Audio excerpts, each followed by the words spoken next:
Glória a Jesus. Nós vamos estar lendo o capítulo 1 do livro de Atos dos Apóstolos.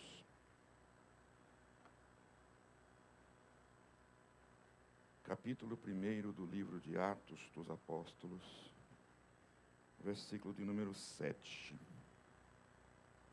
Obrigado, Museu.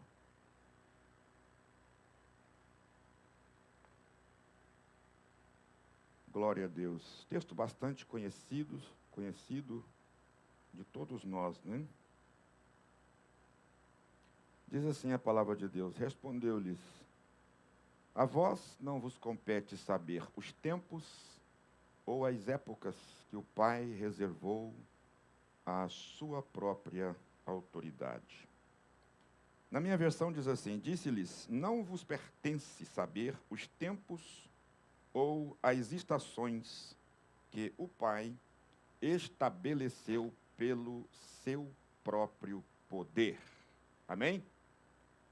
Senhor nosso Deus e nosso querido Pai, nós estamos na sua presença nesta noite, mais uma vez para glorificar o teu nome, te adorar e te bendizer. Está a tua igreja, Senhor, e nós queremos que o Senhor venha falar conosco através da sua palavra, em nome de Jesus. Amém. Toma o seu assento nesta noite. Eu quero louvar a Deus pela vida de cada um dos irmãos que aqui estão. Nesta noite, nosso objetivo é de aprender da palavra de Deus.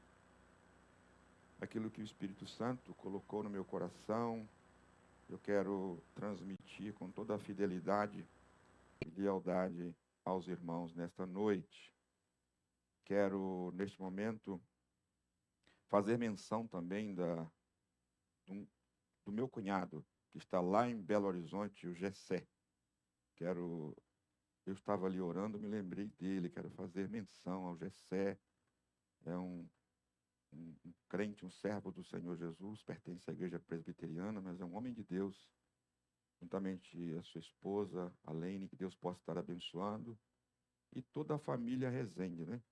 Eu sei que muitos dos irmãos ouvem o nosso culto, assistem ao nosso culto, então eu sinto na responsabilidade, um desejo de mandar um alô especial para todos. Também para meu pai, minha mãe, ali na cidade de Resplendor. Que Deus abençoe poderosamente meu irmão, toda a minha família.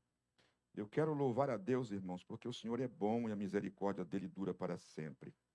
Esse texto da palavra de Deus, em Atos dos Apóstolos, capítulo 1, verso 7, diz assim: não vos compete saber os tempos ou as estações que o Pai reservou para o seu próprio poder.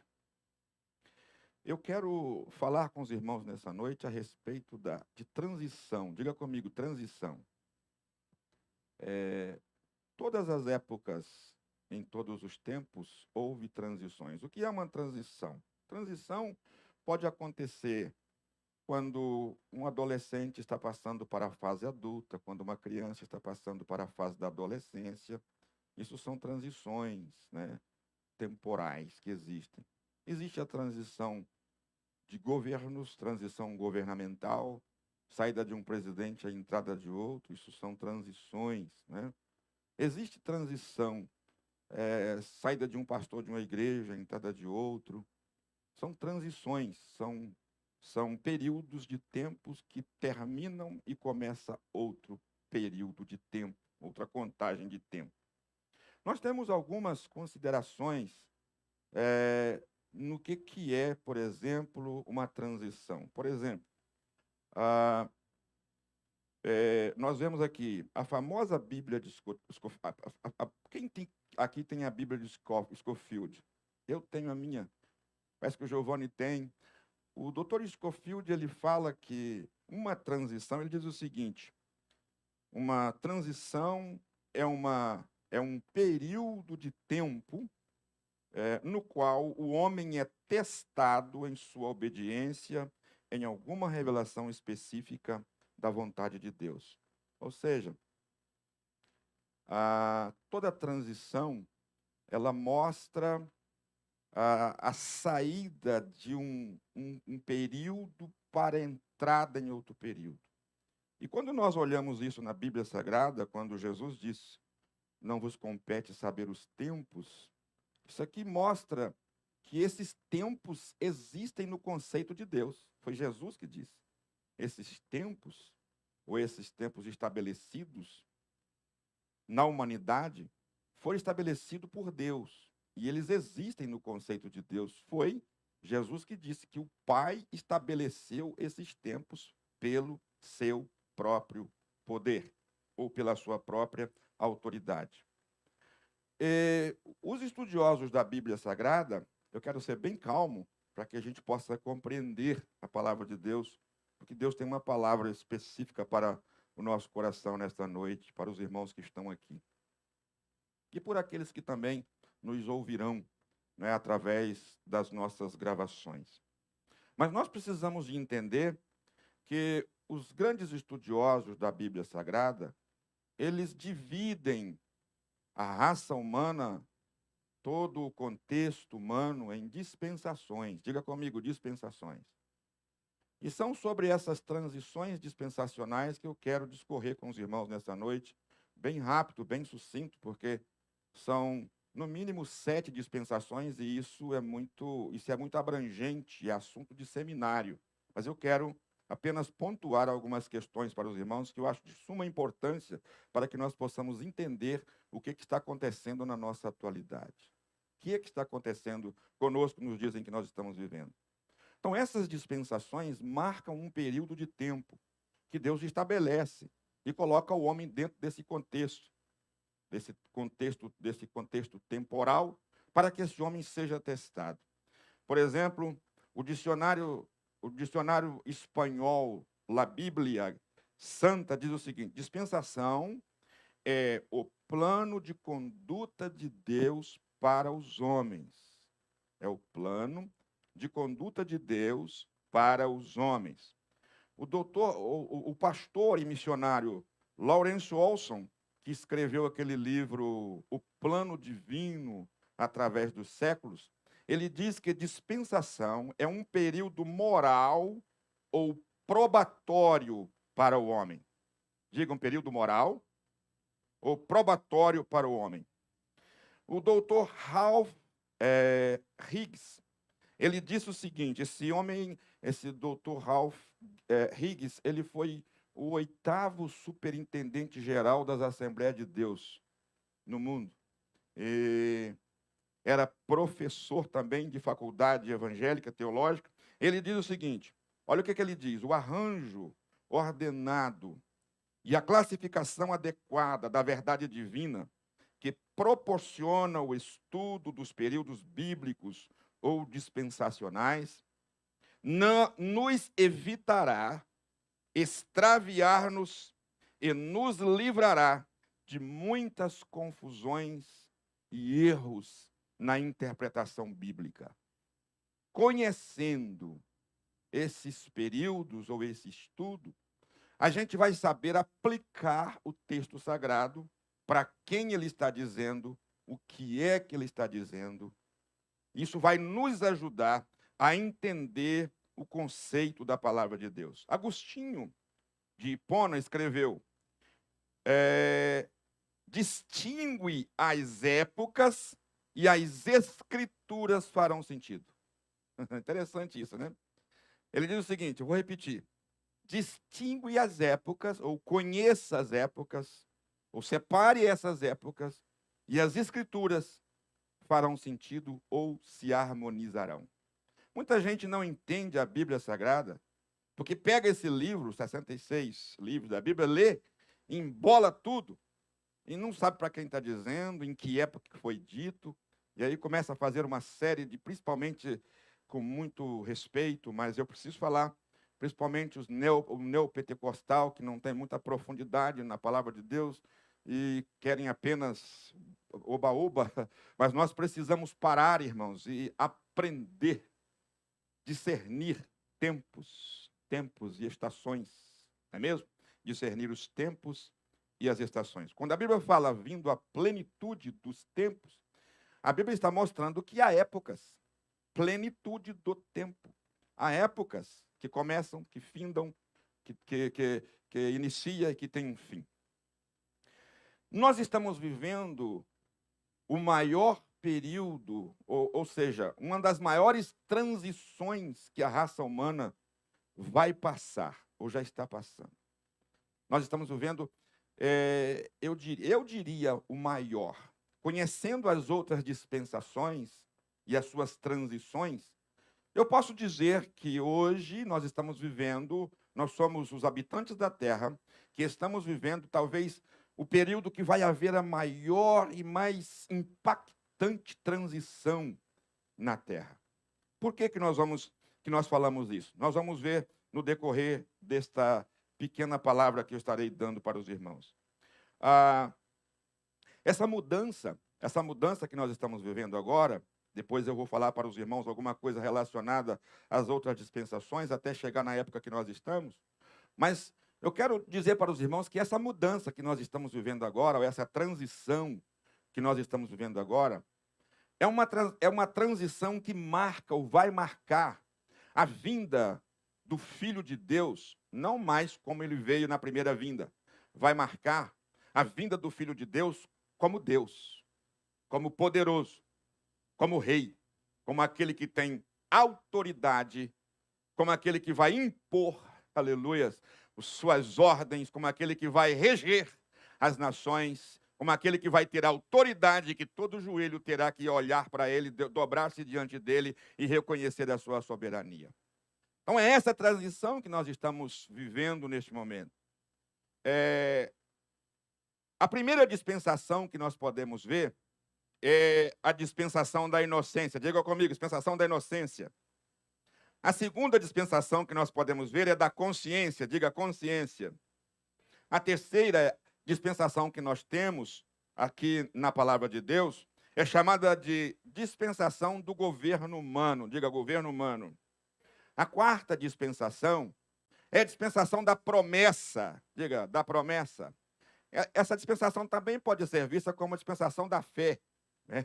Baseada no conceito que nós temos de Abraão como pai da fé, porque foi em Abraão que está baseada a dispensação da promessa.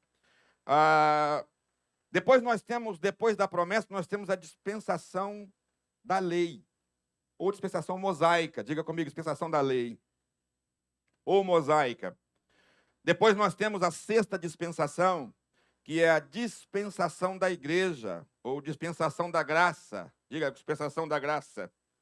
Essa dispensação da graça é que nós estamos vivendo nela. E após essa dispensação que nós estamos vivendo nela, nós estamos no período transicional da saída da dispensação da graça para a entrada na dispensação do milênio. É aqui que nós pontuamos, é aqui que nós estamos. Na saída da dispensação da graça, na transição da dispensação da graça para a dispensação milenar. A dispensação milenar, ela vai se dar logo após o arrebatamento da igreja, contanto que 7 anos antes vai haver um outro período mais forte transicional, não mais para a igreja, mas para Israel. Para Israel. Porque Deus tem 2 povos na terra, um que é a igreja e o outro, nós podemos dizer assim, para os irmãos entenderem, e o outro é Israel, que ainda precisa ter um encontro com Deus outra vez, para voltar a ser povo. E nós vamos ver isso quando nós lermos o livro de Oséias. O livro de Oséias nos explica isso melhor.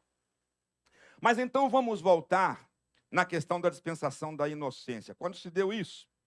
A dispensação da inocência, ela começa logo após a criação do homem e foi colocado a viver no Jardim do Éden. Ali foi estabelecida a aliança edêmica, como também a dispensação edêmica, ou da inocência. Era o homem no seu estado de pureza, no seu estado de inocência. Era o homem que tinha comunhão intrínseca com Deus.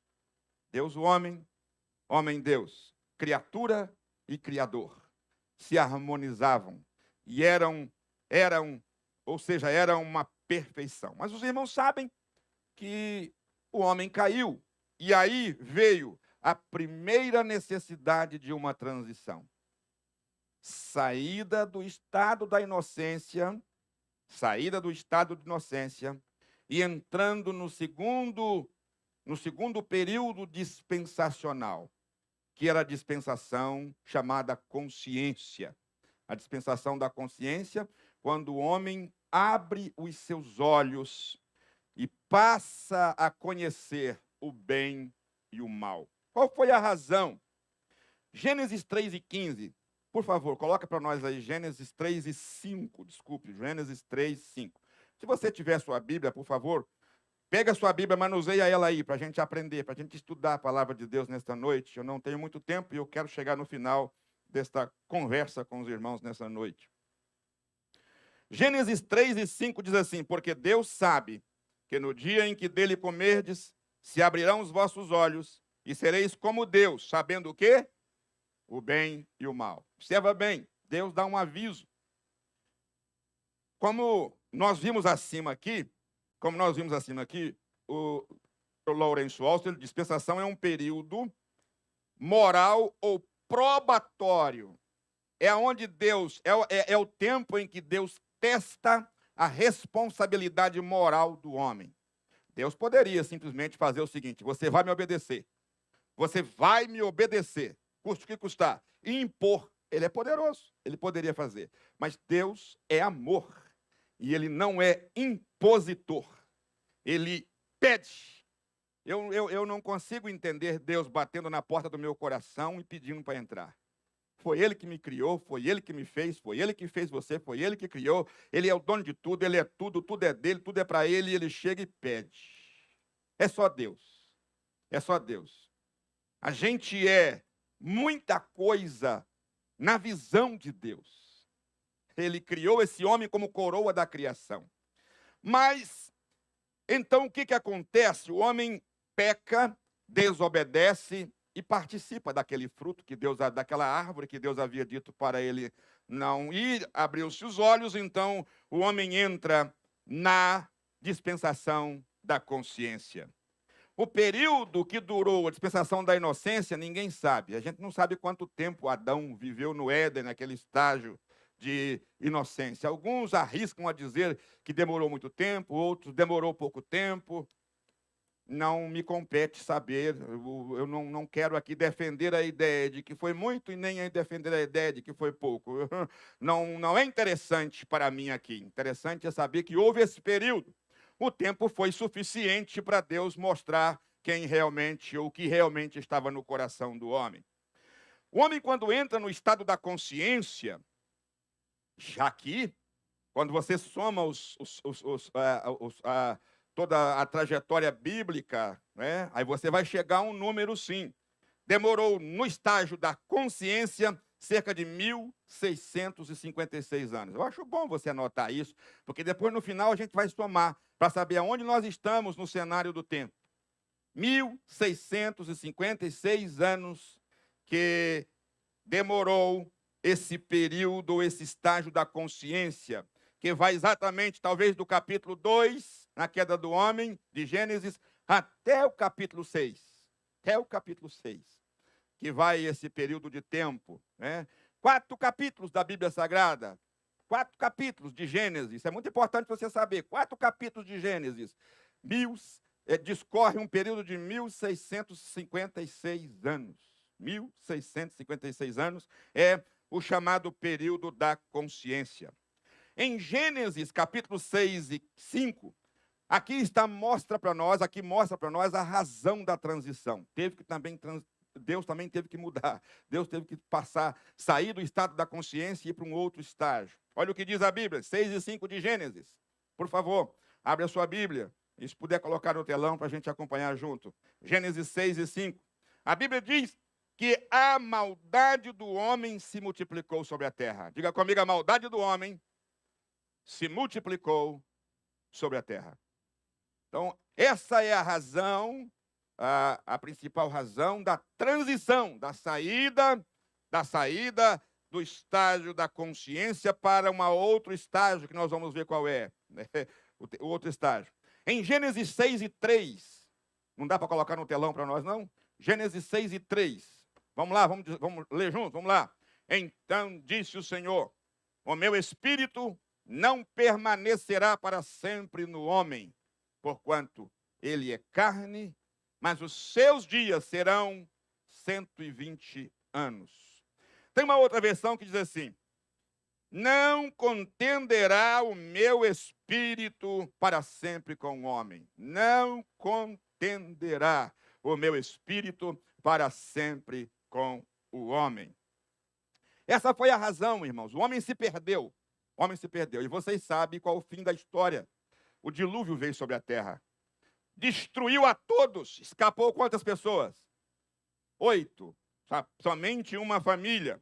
Essa dispensação marca o período do homem lutando com a sua consciência. Lutando com a sua consciência. Tentando fazer alguma coisa. Final das contas, onde chegaram? Chegaram a toda a terra, a iniquidade se multiplicou. E Deus então disse: me arrependo de ter feito o homem sobre a terra e vou destruir tudo. Mas aí ele achou graça em Noé. Aleluias. Ele achou graça em Noé. Sempre tem um remanescente, sempre tem alguém que chama a atenção de Deus. Eu tenho certeza que nesta noite tem alguém aqui chamando a atenção de Deus. Aleluias. Louvado seja o nome do Senhor. Deus então faz o seguinte: ele destrói a terra, salva a família de Noé através da arca e inicia uma outra dispensação, chamada dispensação do governo humano. Deus agora coloca em Noé a responsabilidade de governar a terra, de tomar conta, de governar a terra. Mas o que acontece nessa época? O que acontece? O crescimento, de repente, os filhos de Noé vai para um lugar, para o outro, e começa então a povoar a terra novamente. E surge um homem chamado Nimrod. Lá no capítulo 10 de Gênesis, 10 de Gênesis e 11, capítulo 11 de Gênesis, surge um homem chamado Nimrod. A Bíblia fala que ele começou a crescer na terra. Ele se tornou um caçador muito famoso e começou a crescer na terra. E ele chamou o povo e disse o seguinte: olha, nós precisamos fazer o nosso nome ser notório. A mesma coisa, a mesma história. Você lembra que na primeira dispensação, Satanás falou com Adão assim: olha, ele não quer que você come, porque sabe que no dia que você comer do fruto que ele proibiu, você vai ser igual a ele. Você vai ser igual a ele. Toda a história da raça humana é o homem querendo romper com o Criador. É a criatura querendo romper com o Criador. Então, vem novamente uma necessidade de Deus outra vez trazer outra transição, fazer outra transição, sair do sistema do governo humano e mudar para outro sistema. Vamos ver por quê? Gênesis 11:4. Gênesis 11 e o versículo 4. Olha o que eles disseram, os homens, a terra em si, né? E disseram: eia, edificamos nós uma cidade e uma torre cujo topo toque os céus. Olha a ideia do homem. Vamos construir uma torre para nós chegarmos no céu, para tocar o céu. E vamos fazer o nosso nome grande. Vamos crescer, para que nós não sejamos mais espalhados sobre a terra. Tem alguém que chega a dizer, né, parafraseando, para que não mais as águas do dilúvio nos destrua, que aí nós vamos estar lá em cima, as águas podem subir o tanto que for, que nós vamos estar lá nas alturas, e como é que vai pegar nós? Em outras palavras, vamos fazer o nosso nome ser grande. O homem em busca de si próprio, de si autopromoção. Deus não gosta disso, e diz a Bíblia que Deus desce para ver o que estava acontecendo. Em Gênesis 11:7, a Bíblia diz assim: eia, desçamos, confundamos ali a língua dos homens, para que eles entendam mais uns aos outros. Até então, era falada um idioma só sobre a terra. Deus desce e confunde a língua deles, para que possa então fazer uma outra mudança. Agora vai sair debaixo do governo humano. Olha bem, Nimrod assume a postura mundial. Nimrod assume a capacidade, o reino mundial, e ele diz: toda a terra habitada, nós vamos tornar-se grandes e vamos construir uma torre. É o homem em busca de se levantar e confrontar Deus. Prestem atenção. Eu vou repetir. O homem, quando eu digo homem, eu me refiro à raça humana, criatura de Deus. Eles sempre, em toda a trajetória histórica da raça humana, eles sempre trabalham para confrontar Deus. Obviamente que são tentados pela serpente que enganou Eva. São tentados por Satanás, que se introduziu ou encarnou naquela serpente, podemos assim dizer. Muitos estudiosos não chegam a dizer que a serpente foi possuída por Satanás e ela então propôs esse sentimento na mente humana de querer ser igual a Deus. Irmãos, não tem ninguém igual a Deus. Deus é Deus. Deus é Deus. Deus é autossuficiente. Nós somos criaturas e é Ele que nos criou. Ele está acima de todos. Você pode adorar o Senhor nessa noite, porque Ele é de eternidade a eternidade. Ele é incriado e eu sou criado. Ele é tudo e eu sou nada. A Deus seja a honra e seja a glória. Satanás incutiu na mente do homem que ele poderia ser igual a Deus. Em ciência, em conhecimento, haja visto que ele participa do conhecimento do bem e do mal. Mas Deus então assume, e quando todos os homens de uma só vez se levantaram contra Deus e os seus mandamentos, Deus então vai lá em Ur dos Caldeus. Aleluia. Oh, aleluias. Ele vai lá em Ur dos Caldeus, no capítulo 12. Deixa eu dizer para você, quantos anos durou o governo humano? 427 anos, soma aí. 427 anos que durou esse período chamado de período do governo humano. O mundo então culmina na sua, digamos assim, na sua desobediência a Deus com a construção da torre que fez Deus sair do céu e descer para ver o que estava acontecendo. Tamanha era a necessidade de Deus dar um basta naquilo.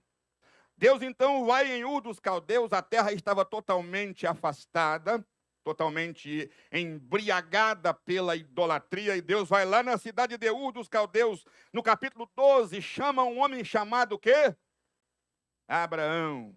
Abre a Bíblia em Gênesis 12, verso de número 1 até o 3. Eu não vou ler tudo, mas seria bom se nós lermos. Vamos ler. Olha o que diz a Bíblia. Ora, o Senhor disse a Abraão: sai da tua terra, da tua parentela e da casa de teu pai, para a terra que eu te mostrarei. Far-te-ei uma grande nação, abençoar-te-ei, engrandecerei o teu nome. Tu serás uma bênção. Abençoarei os que te abençoarem. Amaldiçoarei os que te amaldiçoarem. E em ti serão benditas todas as famílias da terra. Olha o querer de Deus. Deus sempre, eu costumo dizer que Deus é responsável. Deus sabia que o homem iria pecar. Deus sabia da queda do homem. Mas Deus não é um Deus irresponsável que abandona a sua criatura ao léu. Não. Ele já tinha um plano antevisto de resgate, redentivo, de trazer novamente a criatura que ele havia criado para estar na presença dele. E é por isso que você está aqui nesta noite adorando e bendizendo o nome do Senhor. Glória a Deus. Nessa dispensação, chamada então a dispensação da promessa, Deus faz essa promessa a Abraão. Abraão, em ti serão benditas todas as famílias da terra. Diga comigo, Abraão, em ti serão benditas todas as famílias da terra. Esse período durou cerca de 430 anos. Esse período durou cerca de 430 anos. Sim, 430 anos. Soma aí, porque depois eu vou perguntar quanto que deu. Viu? 1956, depois 427 anos, e agora 430 anos que demorou esse período. Esse período, ele vai ele vai desde a chamada de Abraão, quando começa então a linhagem abraâmica, ou vamos assim dizer, a linhagem de Abraão veio Isaque, depois veio Jacó, depois veio José, que desceram para o Egito, e lá eles passaram cerca de 430 anos, e logo em seguida eles saem de lá e vão, quando eles estão lá no Sinai, começa uma outra dispensação. Por quê? Porque houve outra razão para a transição. Quando Deus, usando Moisés, desce, vai no Egito, tirar o povo das garras de Faraó, eles ainda estavam dentro da dispensação da promessa. Mas a promessa começa a se cumprir, preste atenção, a promessa começa a se cumprir. Deus havia prometido a Abraão que ele iria ter uma terra, que ele iria para Canaã, para a sua possessão. E era o objetivo de Deus que os próprios israelitas conquistassem a terra que já havia sido dada para eles, que é a chamada, então, dispensação da promessa. Que maravilha, irmãos. Deus, quando promete, Ele cumpre. Ele trabalha para que possa cumprir as suas promessas, mas o homem sempre falha. E outra vez o homem está falhando aqui.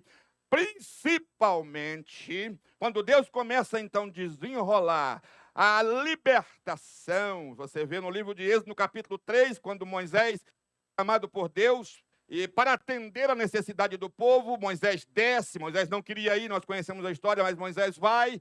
E quando Moisés sai com o povo debaixo de mão forte, Deus mostrou que ele estava com o povo. Deus mostrou que ele é um Deus que cumpre promessa. Eu falei que vocês vão sair. Mas o diabo não quer deixar. E eu quero colocar a palavra diabo aqui entre parênteses, porque se refere a Faraó. Faraó não quer deixar. Eu não tô. Parece que eu vejo Deus dizendo assim para Moisés: Moisés, não estou interessado em saber de Faraó. Eu falei que vai, mas é você que tem que fazer, Moisés. É vocês que têm que sair de lá. Olha, irmãos, e os irmãos conhecem a história, as pragas. Deus vem, Deus trabalha, Deus envia piolho, Deus envia a rãs, Deus faz a água virar sangue. Por resto, Deus mata todos aqueles que eram os primogênitos, a não ser na terra de Gósen, onde estavam os filhos de Israel, os primogênitos até dos animais morreram tudo. Faraó disse: some daqui, vai embora. Mas Deus que é Deus maravilhoso, ele disse o seguinte: olha, faz o seguinte, toda a nação de Israel pede aí ouro, pede prata, pede tudo. E sabe o que a Bíblia fala? Que Israel saqueou o Egito das suas riquezas e levaram para o deserto, para adorar ao Senhor. Deus é fiel. Mas quando chega lá no deserto, na primeira prova, o povo faz o quê? Murmura. O povo murmura e não quer viver aquilo que Deus havia dito para ele. Não, nós queremos voltar para o Egito. Lá no Egito tem pepino. Nós queremos voltar no Egito. Lá no Egito tem panela de carne. Nós queremos voltar para o Egito. Lá no Egito a gente tinha comida para comer. Irmãos, a primeira prova que o homem teve no caminho do deserto em direção a Canaã, a primeira prova, eles já começaram a murmurar: Moisés, você nos tirou do Egito para nos matar nesse deserto. Primeiro que sofre é o líder. Bom, mas não é esse o nosso contexto. Bom, o fato é que Deus então olha para Moisés e diz: Moisés, vou ter que estabelecer leis. Aí sai o homem novamente, outra transição. Aí Deus chama Moisés no Monte Sinai. Lá no Monte Sinai, Deus estabelece os mandamentos. Olha, vocês têm que viver assim. Ele estabelece então a dispensação da lei, a quinta dispensação. Diga comigo: dispensação da lei. Essa dispensação da lei, ela durou desde a saída do Egito até a morte sacrificial de um judeu chamado Jesus, lá em Jerusalém, no Monte Calvário. 1430 anos. 1430 anos. Obviamente, estou lhe dando dados aproximados, ou datas, ou números aproximados, para que nós possamos nos situar. Deus estabelece mandamentos para essa nação, mas eles falham.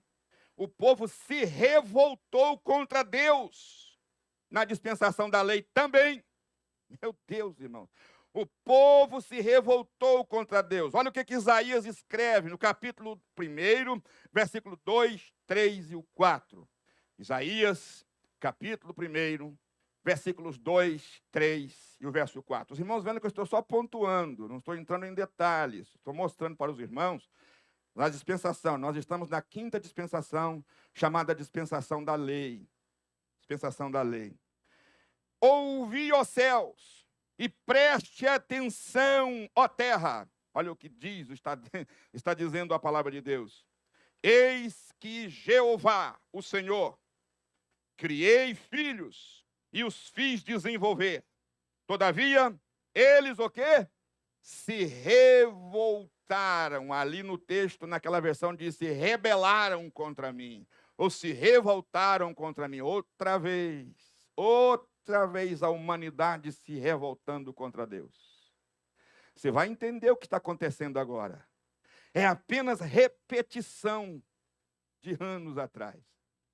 E eu fico imaginando, Deus um dia falou com Moisés assim, Moisés, nessa época dessa dispensação, Moisés sobe no monte Sinai, e lá em cima ele permanece na presença do Senhor, porque quem está na presença aleluias, quem entra na presença do Senhor e vê ele, não quer sair da presença dele.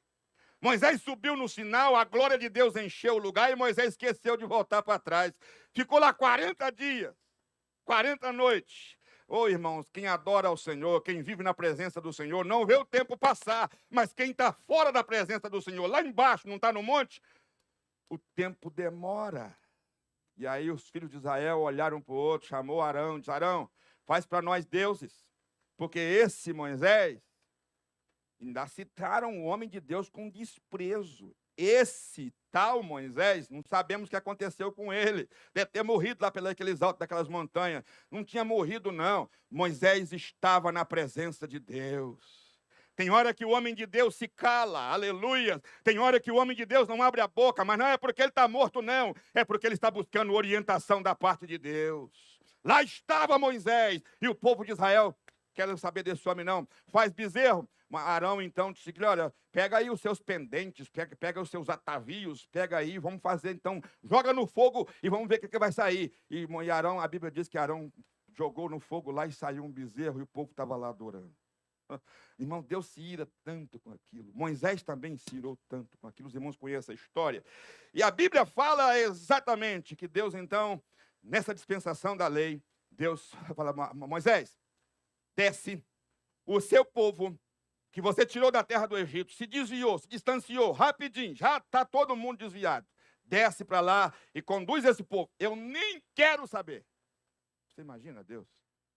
Você imagina Deus? Isso aqui, irmãos, eu estava lendo esse texto e pensei o seguinte, Deus está mostrando aqui que ele se irou, a ponto de rejeitar. Ele rejeitou, mas um homem de Deus, cheio do próprio Espírito de Deus, foi vocacionado por Deus, inspirado por Deus, e voltou novamente na presença de Deus e disse, ou perdoa o povo, ou risca o meu nome do livro da vida. Aleluias.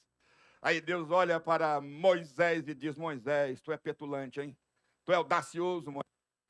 Não, eu não posso riscar o seu nome porque você não pecou, eu não posso riscar, mas eu vou perdoar o povo. Aleluia. Irmão, se Deus quisesse destruir os homens na terra, já teria acabado, só que Deus não desiste de mim, não desiste de você. Aleluia. Deus não desistiu da humanidade. Aleluia. Deus não perdeu o controle da humanidade. Deus ainda está no controle. E Deus ainda... A Bíblia diz no livro, se eu não me engano, no livro dos Salmos, que o Senhor... Acho que é um dos livros... Que Deus quer que todos os homens se arrependam. E que cheguem ao pleno... O quê? Conhecimento da verdade. Me fugiu da mente onde está esse texto. Deus quer que todos os homens se arrependam. A expressão é todos. todos os homens. Deus não tem, irmão. Deus não criou alguém para ir para o inferno. Deus não criou alguém para ir para o céu. Deus criou o homem. Todos são filhos, são criaturas de Deus. Todos. Uns se distanciaram, mas existem aqueles que se aproximaram de Deus. Aleluia. Você é um deles que está aqui nesta noite adorando e bendizendo o nome do Senhor. Deus, então, ele diz o seguinte: eu criei filhos, desenvolvi esses filhos, fiz eles crescerem, todavia eles se revoltaram contra a minha pessoa. No verso 3 de Isaías, capítulo 1, ele diz assim: o boi, o animal, conhece o seu possuidor. O boi conhece o seu dono, mas o meu povo, oh, aleluia. Olha o que Deus está dizendo, está desabafando aqui, através do profeta Isaías. Olha, o boi conhece o seu dono, o jumento conhece o local aonde o seu senhor costuma depositar o alimento diário. O jumento sabe. O jumento, a besta fera do campo, sabe. Contudo, Israel não deseja me compreender. O meu povo não age com sabedoria. Verso 3. E no verso 4 ele diz assim: ah, que tristeza.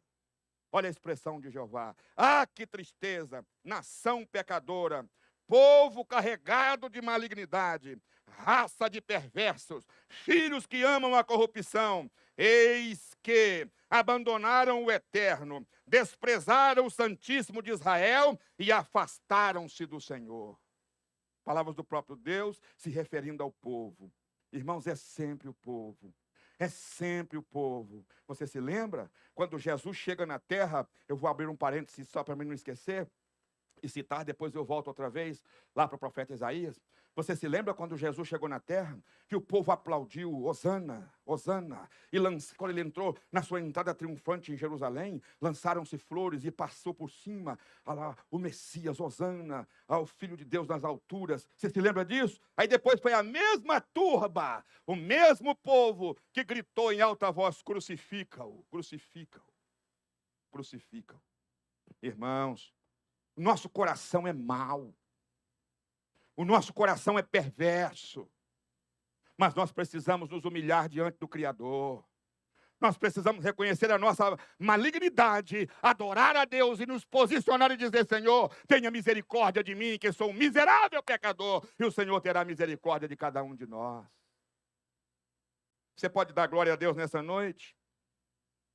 O povo se rebelou contra o Senhor por causa dos mandamentos. Ninguém queria obedecer à lei. Moisés chegou a dizer o seguinte: Deus, esse povo vai me apedrejar. Esse povo vai me matar. Irmãos, é o povo. Deus tirou uma nação, fez uma nação através de Abraão, para que essa nação pudesse ser fiel a ele. Mas essa própria nação, que Deus fez milagres extraordinários, Deus fez coisas na vida deles que eles sabiam, só Deus. Um dia Miriam cantou do outro lado, após ter passado pelo Mar Vermelho, e a pés enxutos, ela cantou: só o Senhor é Deus, só o Senhor é Deus. Agora, quando chega nas águas que estavam amargas, eles murmuraram contra Deus. E disseram: onde está esse Deus que você prega, Moisés? Aonde está esse Deus? Nós vamos morrer nesse deserto. O homem é o mesmo em toda a sua trajetória na terra. Eu quero que você entenda quem você é.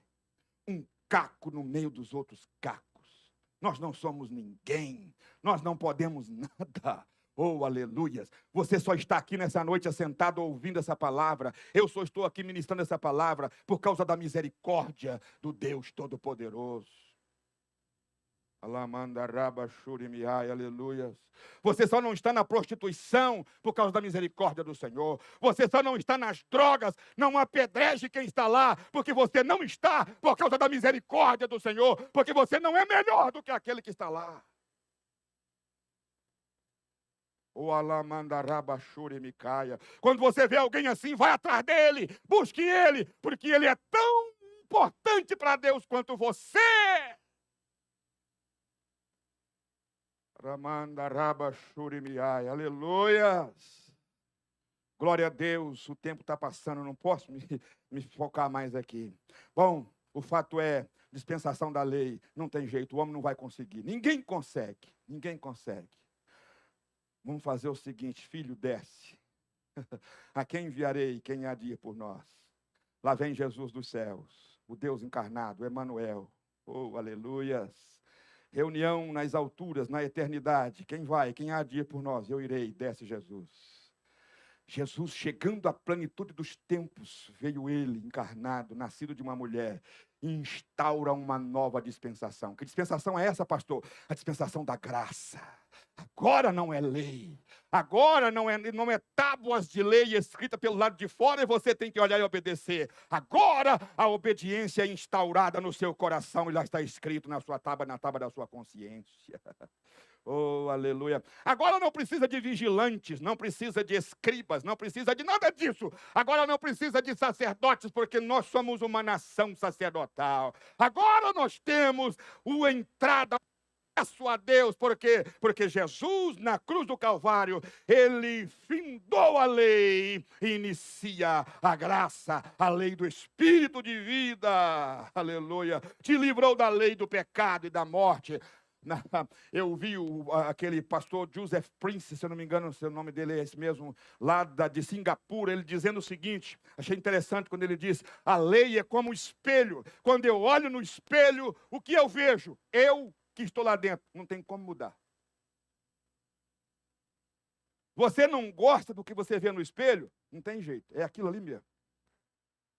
Quando você olha lá no espelho, vai refletir quem você é, a não ser que você tenha um espelho mágico e diga para ele assim, melhore a minha aparência. Não tem jeito. Não tem jeito. O espelho é a lei, mostra quem você é, mas não resolve o seu problema. Você pode arrumar para lá, arrumar para cá, puxa para frente, tampa a cabecinha, tampa para lá, dá um jeitinho de fazer o cabelo ficar mais escuro, mas não tem jeito, é aquilo ali. Não, there's no way. There's no way. A graça é diferente. Aleluia. A graça é diferente. A graça não vê a casca, vê o interior. A graça não muda muitas vezes a aparência, mas muda lá por dentro. É a graça do Senhor Jesus. A lei foi imprimida no seu coração. Você não peca porque tem uma lei maior, que é a lei do Espírito dentro da sua vida. Oh, aleluias. Foi preciso passar para essa transição. Estamos aqui. Só que o que está acontecendo na atualidade está se fazendo necessário uma outra transição. Nós estamos nesse período. E essa transição está aí, irmãos, nós estamos vendo. Você está observando, eu corri muito para chegar aqui. Você está observando o que está acontecendo no cenário mundial? Você está observando no mundo político, no mundo científico, no mundo cultural, no mundo das artes, no mundo da educação. Você está vendo o que está acontecendo? É exatamente a preparação para, eu digo, a maior transição da história da humanidade vai acontecer agora. Até então, era o homem no controle. Até então, é o governo gentílico. Se tivéssemos tempo, poderíamos, nós podemos falar numa outra ocasião sobre o profeta Daniel que viu o desenrolar dessas dispensações. Daniel viu o desenrolar dessas situações, desse governo, desse homem no controle mundial, chamado governo gentílico.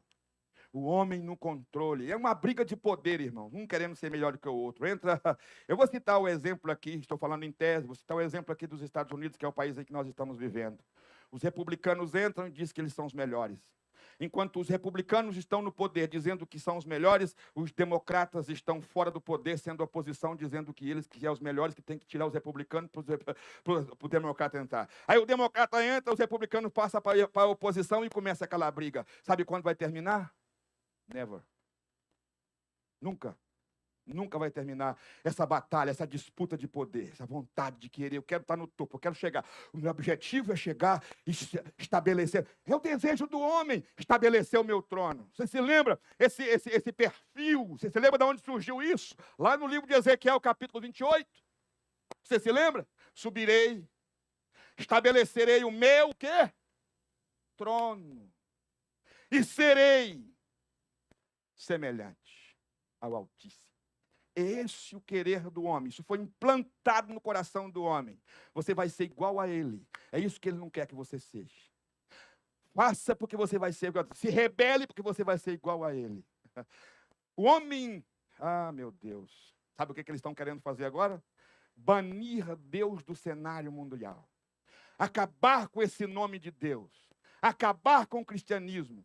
Em toda a história da humanidade, principalmente nesse período, quando Jesus se manifesta, que ele se encarna e vem nessa terra, estabelece o cristianismo, essa maneira de viver diferente, essa maneira de viver pela fé, aleluia, porque o cristianismo é uma maneira de viver, a gente vive pela fé, a gente não vive por aquilo que a gente vê, a gente vive por aquilo que a gente tem dentro, pela nossa crença, nós acreditamos nele, nós que firmamos a nossa mente nele, e a Bíblia diz que aqueles que estão firmados em Cristo têm paz. Aleluias. O mundo está de mal a pior, mas a igreja tem paz, e o diabo não gosta dessa paz que a igreja sente.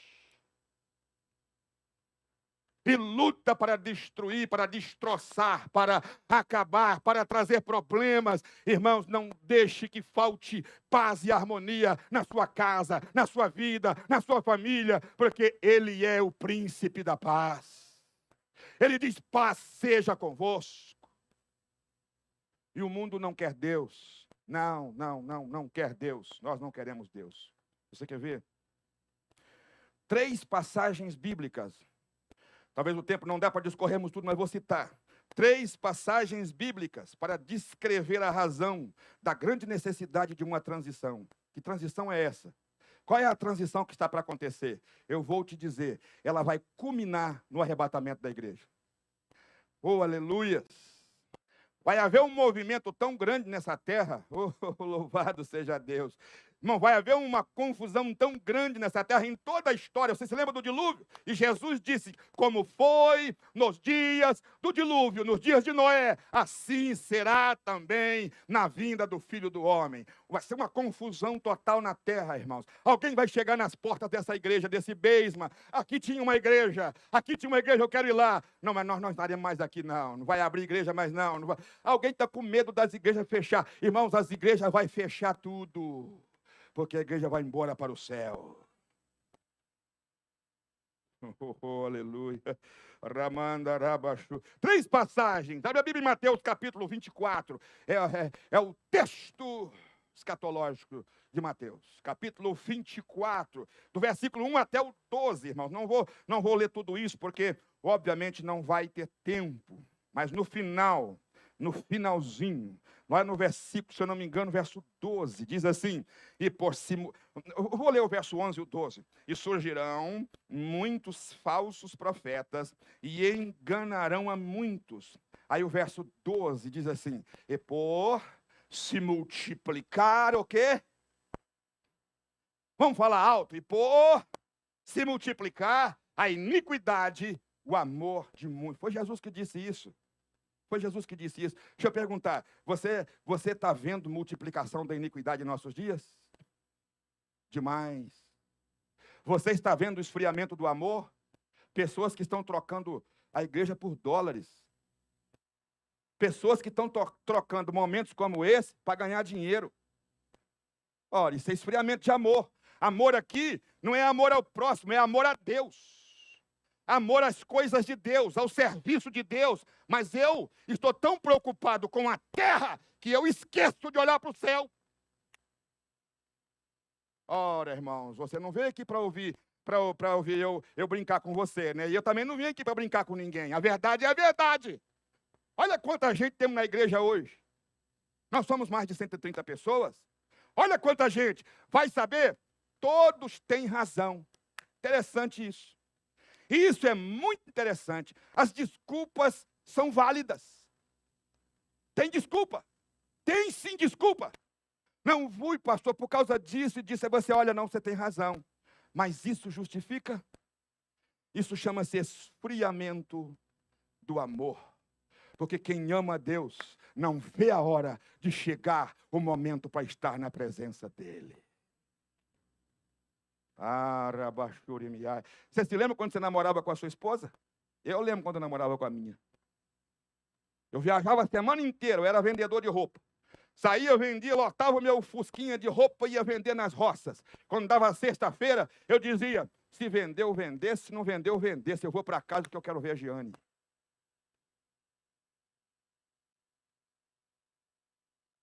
E ela também queria me ver. Oh. É porque existia amor. Existe amor. Quem ama quer ficar perto. Sabe por que não veio? Preferiu ficar em casa? Será que não está esfriando? Põe o termômetro para ver. Você veio aqui para ouvir verdade, sim ou não? Você quer que eu pregue a verdade ou passe a mão na cabeça? A maioria dos que não vieram, porque tinha coisa mais importante para fazer. A maioria dos que não vêm na casa de Deus é porque tem coisa mais importante para fazer. Oh, tá lá, ó. Olha o versículo que está dizendo. Olha o versículo que está dizendo. E por se multiplicar a iniquidade, o amor. Tem uma versão, olha aí na sua Bíblia. Talvez na sua Bíblia esteja escrito uma versão que eu gosto muito. Se eu não me engano, é atualizada. Diz assim, a versão de quase todos. Quem tem essa versão aí? Aqui diz o amor de muitos. Muitos pode diminuir, mas quase todos. O amor de quase todos se esfriarão. Esse vai ser o contexto da volta de Jesus. Não pense você que Jesus vai chegar numa igreja avivada. Não vai, não. Não vai, não. Se você abre o teu olho, conserta a sua vida. Você pode não estar aqui nesta noite, mas você vai me ouvir pela internet, você vai me ouvir pela gravação. Você não veio, com certeza, tem coisa mais importante do que a casa de Deus. O amor de quase todos. Alguém achou essa versão aí? O amor de quase todos se esfriarão. Vê por trás aí. Olha na antecapa dela, irmã Sueli. Vê se é atualizada. Reginaldo, olha para mim aí. Eu vou citar. É atualizada? Revisada e atualizada. Então é a ARA. Revisada e atualizada. A ARA. Leia esse texto sagrado na versão da ARA. Almeida, revisada e atualizada. O amor de quase todos. Meu Deus. Mas eu dou graças a Deus que você está aqui adorando e bendizendo o nome do Senhor. Você pode levantar sua mão e adorar o Senhor comigo? Oh, Ramã. Irmãos, eu não estou... escuta, em nome de Jesus, não venha pensar que eu estou jogando indireto. Eu não preciso disso. Eu prego a palavra de Deus do jeito que ela é. Se pegou em você, adore a Ele e receba, porque eu, antes de você, já recebi ela.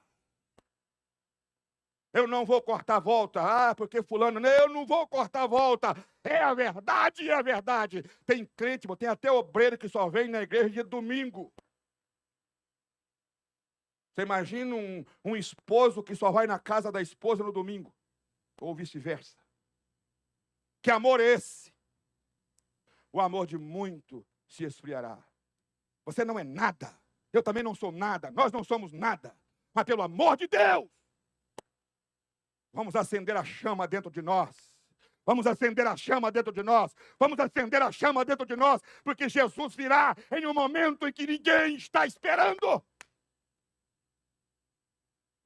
Ele disse em 1:7, não vos compete saber os tempos ou as estações que o Pai tem estabelecido pelo seu próprio poder. Mas, aleluia. Aí no verso 8 ele diz assim, olha, se encha do Espírito Santo. Vamos ver, Atos capítulo 1, verso 8 diz assim, mas recebereis a virtude do Espírito Santo que há de vir sobre vós, e ser-me-eis testemunha, tanto em Jerusalém, Samaria, Judeia e até os confins da terra. Receba a presença do Espírito Santo na sua vida. Se encha, se encha, se encha. Existia 3 fogos no tabernáculo. 3 peças com fogo no tabernáculo. 3 peças, corpo, alma e espírito, tem que estar abrasado de fogo, aguardando o arrebatamento. E, por favor, não adianta a sua lamparina estar acesa, não. Não adianta você conhecer a Bíblia. Não adianta você pregar. Não adianta você ensinar. Você tem que ter reserva de azeite. Senão, o que está aceso não dá para chegar até lá no final do caminho. Põe reserva. Você precisa ter reserva de azeite. Isso é a presença do Espírito Santo de Deus na sua vida transbordante. Mas recebereis a virtude do Espírito Santo e ser-me-eis testemunha tanto em Jerusalém, Samaria, Judeia, até aos confins da terra. Mais um texto. O segundo texto está em 2 Timóteo. Eu já estou encerrando. Eu estou mostrando para os irmãos a necessidade de uma transição. Se Deus não mudar o quadro, se essa transição não acontecer logo, vai esfriar o resto. É isso que o texto está dizendo. Sim ou não? E por se multiplicar, o amor de muitos se esfriarão. O amor de quase todos se esfriarão. É isso que o texto está dizendo. Olha o número de gente. Olha, cada dia que se passa, mais vai diminuindo. Mais vai diminuindo, mais vai diminuindo, mais vai diminuindo. Eu não desanimo, eu vou pregar até o fim. Se vier uma pessoa, eu prego para ela. Porque o arrebatamento virá, e aí eu estou subindo. Aleluia. Louvado seja o nome do Senhor. Quem vai comigo, irmãos? Quem vai comigo? Oh, alabaxui, arabacantará. Adore ao Senhor nessa noite, em nome de Jesus. E o pior, irmão, é que diz que é crente. Bem, eu vou parar por aqui, porque o tempo não me permite, mas eu poderia ir mais além e mostrar o perfil desse tipo de crente. E sabe, numa outra oportunidade eu mostro esse perfil. Olha aqui para mim. Não tem desculpa diante de Deus. No excuse. There is no excuse before the face of God. Não tem. You know why? He knows you.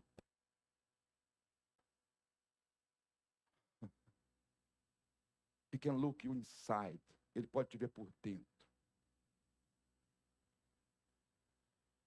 Aleluias. Aleluias. Tá duro o discurso hoje, irmão? Se na próxima quinta-feira for mais ou menos nesse nível, você volta de novo?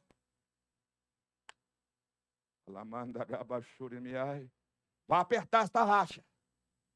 Oh, aleluias. Vai apertar. Você quer ver? Você quer ver? 2 Timóteo, capítulo número 3, do versículo 1 até o versículo 5. Aqui eu vou ler tudo. Já estou encerrando, vou ficar só na leitura, não vou dar explicação.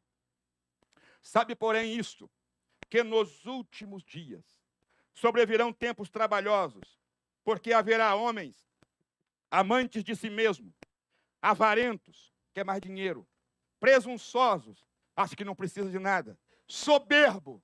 Ouve uma palavra dessa e diz, pastor não sabe o que está falando. Blasfemos. Porque quem fala isso, irmãos, não passa de um blasfemo. Desobediente a pais e mães, ingratos. São pessoas que viram o prato onde comeu. Pessoas que você abençoa e eles simplesmente, quando você vira as costas, fala mal de você. São ingratos. Olha o que o texto está dizendo. Olha o que está dizendo. Soberbos, blasfemos, desobedientes, ingratos e profanos. Profanos, sem afeto natural. São homens que não ligam para a amizade, não quer saber de nada. Ele não olha para você e não tem pena de te maldizer. Fala, não quer saber. Sem afeto natural. Irreconciliáveis. Caluniadores. Você sabe o que é caluniar? Falar mal das pessoas. Incontinentes, cruéis, sem amor para com os outros.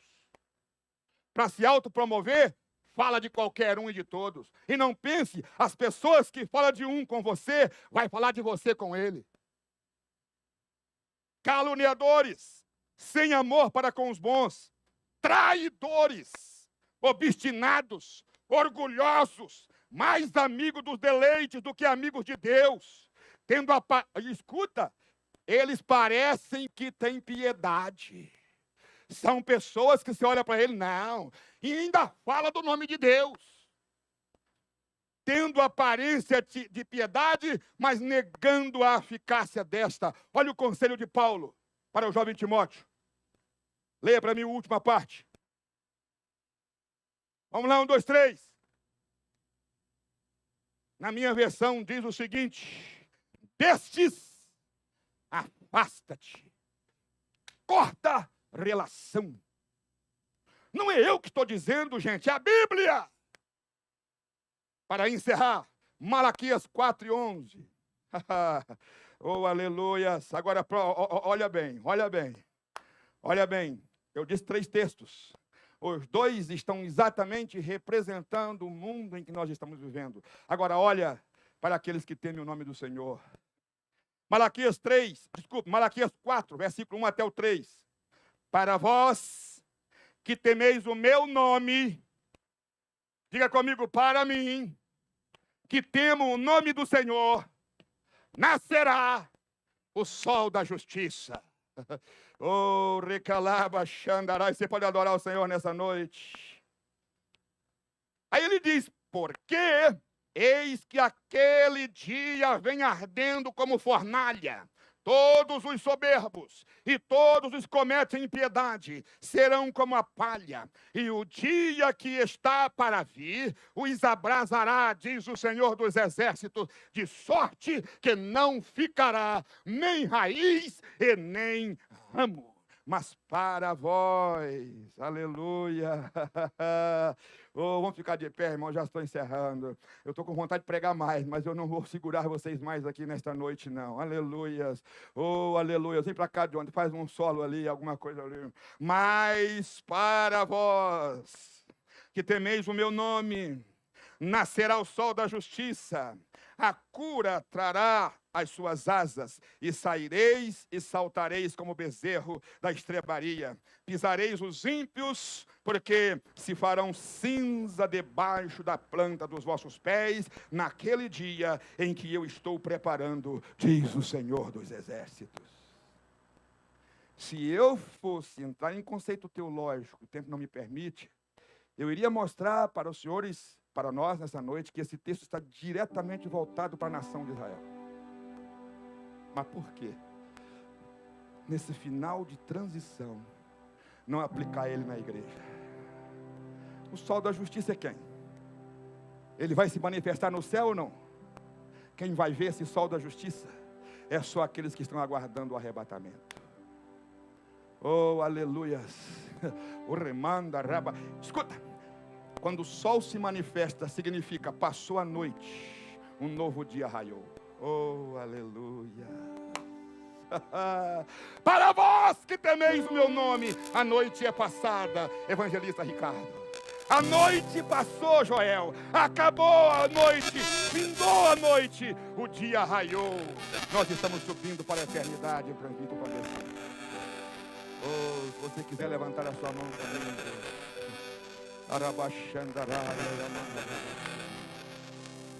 Oh, está acontecendo a próxima etapa, a próxima dispensação que chegar e vir será a dispensação do milênio. Antes da entrada dessa dispensação vai passar por um período de tempo que Deus vai tratar com Deus para entrar no milênio e não mais como acontecerá será exatamente aquilo que os discípulos lá atrás. Será ele que restaurarás o reino de Israel. E ele diz, não vos compete saber os tempos ou as estações que o Pai tem estabelecido pelo seu próprio poder. Mas vocês vão se encher do meu espírito. Aleluia. Aleluia, essa igreja é espiritual, essa igreja é o povo de Deus, essa igreja está esperando o arrebatamento, essa igreja tem amor, essa igreja tem o amor de Deus. Eu quero, irmãos, a minha mensagem, a minha pregação é real. A minha pregação não é para satisfazer ninguém, a minha pregação é para mostrar a verdade.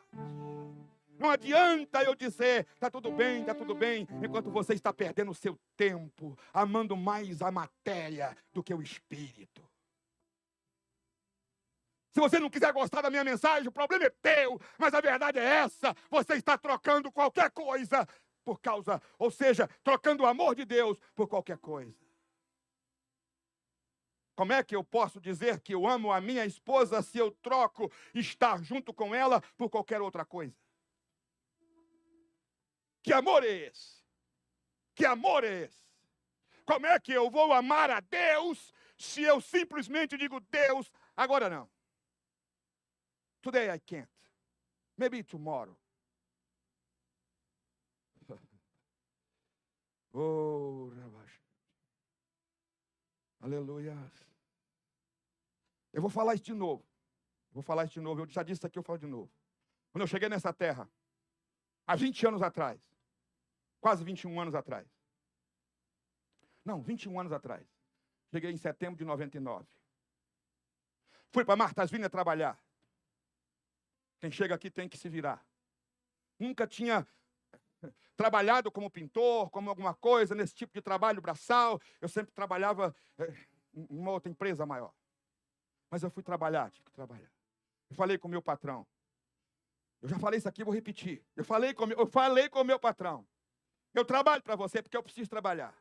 Mas dia de terça-feira, dia de quinta-feira e dia de domingo, dia de terça-feira, a partir das 5 da tarde, dia de quinta-feira, a partir das 5 da tarde e dia de domingo, não conte comigo. Se você quiser me dar trabalho, bem, se não quiser, paciência. Eu tenho negócio com Deus. E estou até aqui e nunca me faltou nada.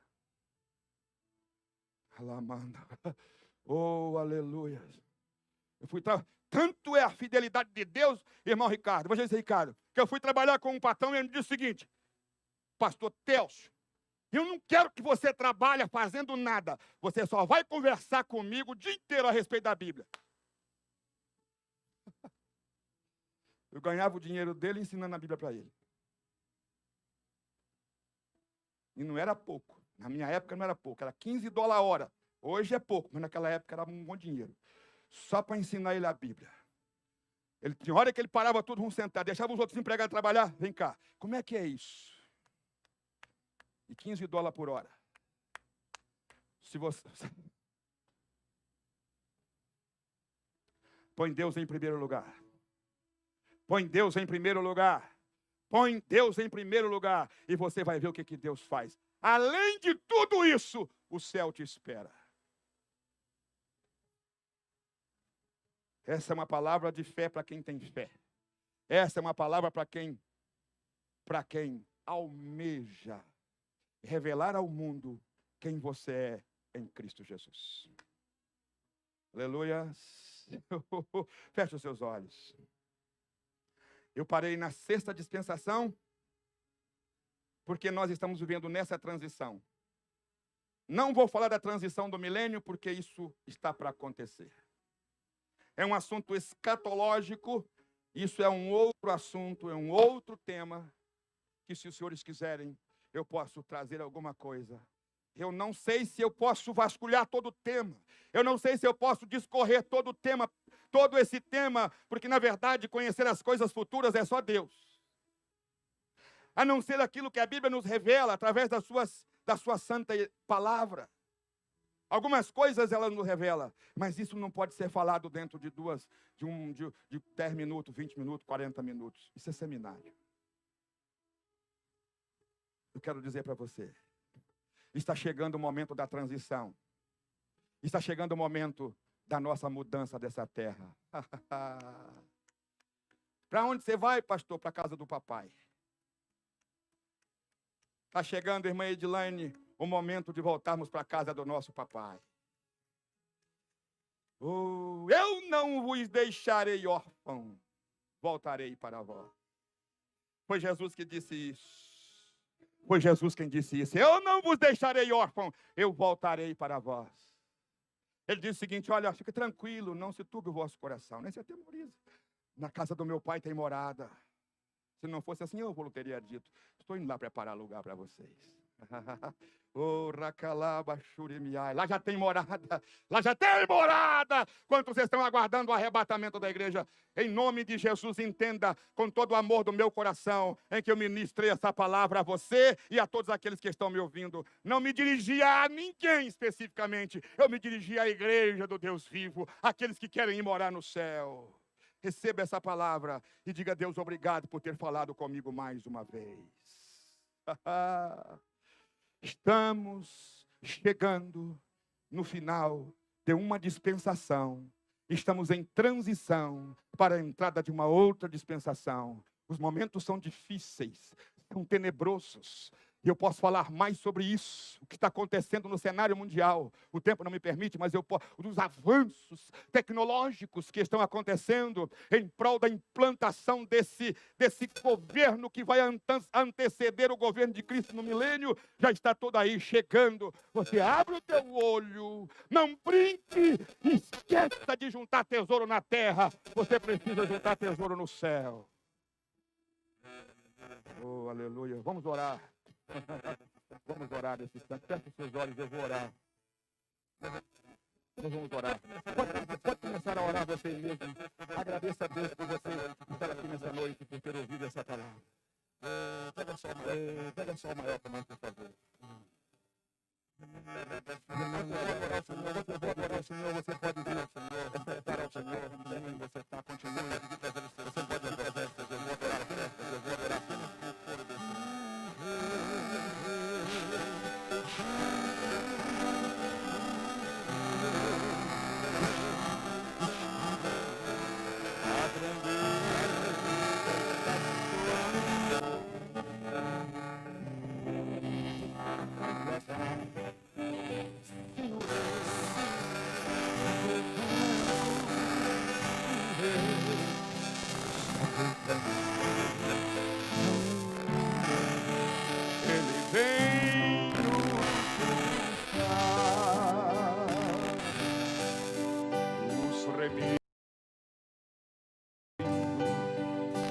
É a festa celestial, todo o céu está se abrindo no bem-vindo sem igual, qual som de muitas águas nós ouvimos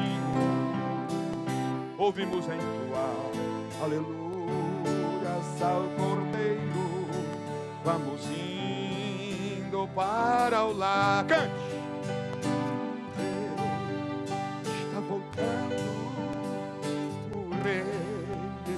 Está voltando, a trombeta está soando para os santos, aleluia. Sim, o rei está voltando, o rei está voltando, aleluia. Ele vem nos buscar. Nosso Deus e nosso querido Pai, obrigado por esta palavra, por esse momento que passamos aqui na sua casa. Quero agradecer pela vida dos teus filhos. O Senhor trouxe nesta noite, por aqueles que não vieram, que o Senhor possa despertá-los. Derrama sobre nós o teu Santo Espírito, para que nós possamos nos aproximar mais de Ti e acender em nós a chama do teu amor. Tu sabes que nós precisamos. E tu sabes que a primeira coisa, ou o primeiro lugar na nossa vida deve ser o Senhor. Nada mais, nada menos. Abençoe a tua igreja, Senhor. Eu tenho, com todo o amor do meu coração, ministrado a sua palavra. Não para confrontar ninguém, mas para abrir os nossos olhos, para entender a tua santa, inerrante palavra. Não haverá desculpas diante de Ti. Não tem nada que nós possamos falar diante de Ti que vai nos justificar. Somente o Teu sangue, somente o Teu poder, somente a Tua misericórdia é quem nos justifica. Pai, abençoe a cada servo Teu. Leva para os seus lares, manifesta a Tua glória. Entra com os Teus filhos na casa onde eles estão agora, onde eles chegarão. Cada lar seja abençoado pela presença do Teu Espírito Santo na vida de cada um dos Teus servos. Ó Deus, nós queremos te agradecer nesta noite por tudo, em nome do Senhor Jesus. Lembrando aos irmãos que sábado, a partir das 6 horas da manhã, estaremos aqui orando, viu, irmãos? O dia todo, até as 7 da noite. E no domingo, a nossa Santa Ceia, estaremos aqui participando da ceia do Senhor. Vamos orar, buscar mais a presença do Senhor e chegar mais na face do Senhor. Faz assim com a sua mão. Graça do nosso Senhor e Salvador Jesus Cristo, grande amor de Deus e a comunhão do Espírito Santo seja com todos e que todos juntos digamos amém.